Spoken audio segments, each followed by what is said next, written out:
Today, we are going to talk all about what I wish I knew and what I would do differently if I was starting my private practice over again today. For those of you who don't know me, my name is Kelly Stevens. I'm the founder of Private Practice Pro, and I teach therapists how to open successful private practices.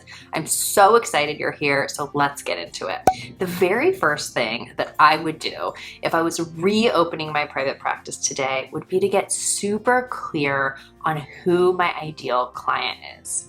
Now, I know for those of us who are just starting out, it can feel really tempting to become generalists. The issue is when you go into private practice, number one, you're opening a small business. And number two, that small business is going to be intersecting with a lot of other small businesses, a lot of other providers, doctors, lawyers, school counselors, you name it. And so ideally, you're going to be getting referrals from those other people. Now, what happens when we create a private practice that's too broad or too general, and we say things like, you know what, I'll see anyone, or I love working with all different types of people.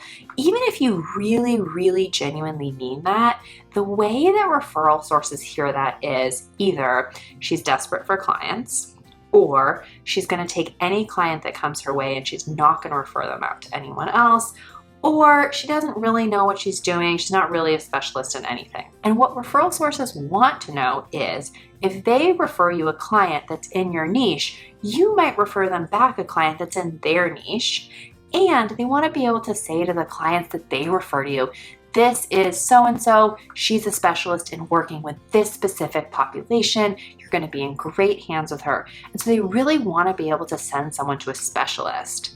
Now, when we're first starting out, we might feel like we're not a specialist at all. And so it might be tempting to kind of stay in that generalist category. When we start out, we think, oh, I'm going to have all these clients because I can see anyone. It actually usually does the opposite and prevents people from referring to us. So the very first thing I would do is make sure that I was clear on who is it that I enjoy working with?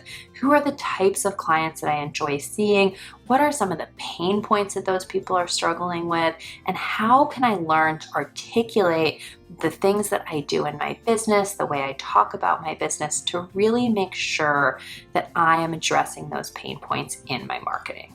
The second thing that I would make absolutely sure I was doing would be to start out from day one building a wide referral network of other providers. It's really tempting when we're in private practice to think, ooh, it's kind of isolating, or it's only me running this one business and I could just put up a listing on Psychology Today and that's it. But the reality is successful private practices actually are usually run by therapists who reach out a lot, who collaborate on cases with doctors, other therapists, lawyers, school counselors, you name it, and who are great at reaching out. I would be scheduling lunches and coffee dates with other people.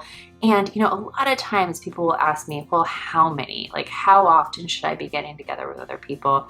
And what I usually like to say is, you want to think about the number of clients you want to see per week. All right. So let's say you said to me, you know what, Kelly, I want to see 20 clients per week. And right now I have about 3. I would tell you that I want you to be spending those remaining hours that you would be seeing clients right now, getting out into your community and meeting people. One of the most valuable ways to build a private practice is to build referral relationships, to go to lunch, to bring in lunch to other people, to go to coffee, to go to networking meetings, because in our highly, highly personal field, there's nothing like somebody being able to say to someone else, I met this therapist, I think they would be a great fit for you, or I've had cases with this therapist before and I know she'll take good care of you. The third thing that I would make sure to do if I was building a private practice again today would be to start building an online presence from the very beginning. Now, I really believe the baseline that you need as a therapist is a website. In today's day and age, I really don't think it's possible to get away with building a successful private practice without a website. But I don't necessarily think you have to have a big social media following or that you have to build followers through other social media platforms. However, if I was just starting out today, I would probably start to dip my toe into building an online following, whether that's on Instagram or TikTok or YouTube or a blog or Pinterest. I don't think it really matters, but online followings take time to build. And as we go through the changes in our industry, especially post-pandemic, I see a lot more therapists becoming a part of the conversation that's happening online. And if I was starting out today, I would suggest doing that. Now, I'm not telling you have to invest tons and tons of hours every single week to do that. I'm just talking about maybe starting by posting some content that really speaks to your ideal clients and their pain points. I think it's more about just starting to build some search engine optimization through your website and your blog, starting to put some content out there on maybe 1 or 2 social media platforms, and just kind of feeling out what it feels like to speak to an audience online that's composed of a lot of your ideal clients. If you liked this video, I'd invite you to like and subscribe to my channel. I'm so happy that you're here. Thank you so much.